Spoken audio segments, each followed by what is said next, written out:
নমস্কার বন্ধুরা, আপনারা নিশ্চয়ই টেনসির যে অ্যাডমিনিস্ট্রেটিভ ট্রান্সফার সে সম্পর্কে অবহিত, যেখানে বেশ কয়েকশো টিচারকে দূর দূরান্তে বদলি করা হয়েছিল, যার পরিপ্রেক্ষিতে হাইকোর্ট এবং সুপ্রিম কোর্টে কেসও হয়েছিল। কিন্তু যেটি জাজমেন্ট হয়েছে সেখানে কিন্তু এই যে টেনসির ধারা সেটি বৈধতা প্রাপ্ত হয়েছে, অর্থাৎ সরকার চাইলেই যে সারপ্লাস ট্রান্সফার সেটি কিন্তু করতে পারে। তার পরবর্তীকালে আপনারা লক্ষ্য করেছেন সরকারি একটি নোটিশ জারি হয়েছিল, যেখানে বলা হয়েছিল যে এই যে সারপ্লাস ট্রান্সফার সেটি আপাতত বন্ধ। কিন্তু আজকের দিনে দাঁড়িয়ে আনন্দবাজার.com-এ এই সারপ্লাস ট্রান্সফার সম্পর্কিত একটি খুব ইম্পর্টেন্ট খবর বেরিয়েছে, যেটি আপনাদের সঙ্গে শেয়ার করব। তো চলুন দেখে নিই। শিক্ষকদের চাকরি বাতিল হওয়ার মধ্যেই আবার চালু সারপ্লাস ট্রান্সফার।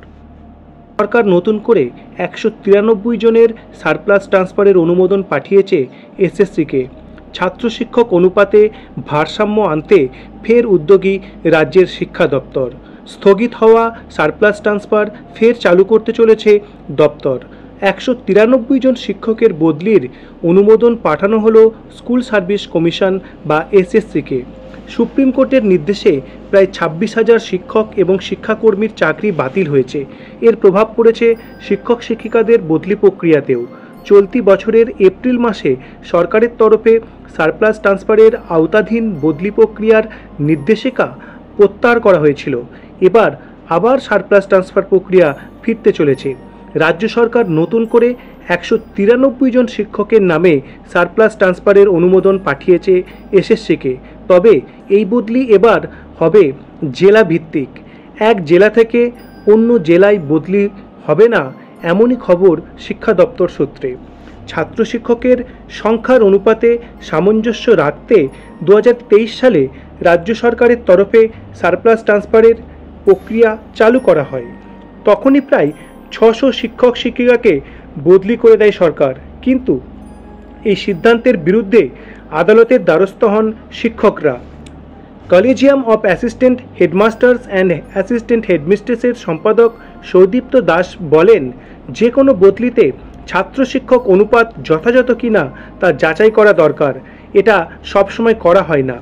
বদলির সিদ্ধান্তের বিরুদ্ধে শিক্ষকেরা আদালতের দ্বারস্থ হওয়ার পরই সারপ্লাস ট্রান্সফারের নির্দেশিকা প্রত্যাহার করে নিয়েছিল স্কুল শিক্ষা দপ্তর।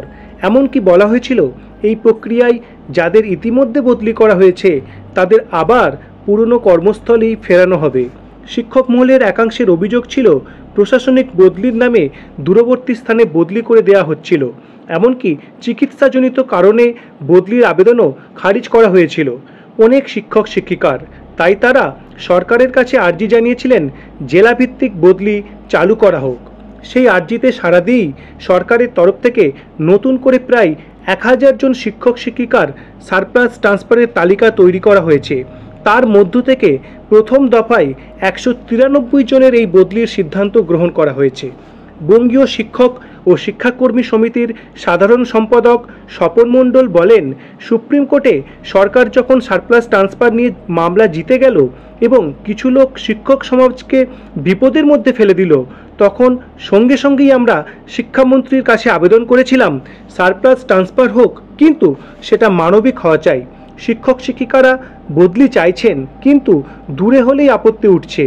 সরকার এবার আমাদের আবেদন শুনেছে এবং জেলার মধ্যেই তাদের বদলি হবে। তো এই ছিল আজকের আপডেট। এ সম্পর্কিত পরবর্তী খবরের জন্য অবশ্যই চ্যানেলটি সাবস্ক্রাইব করুন এবং ভালো লাগলে শেয়ার করুন। ধন্যবাদ।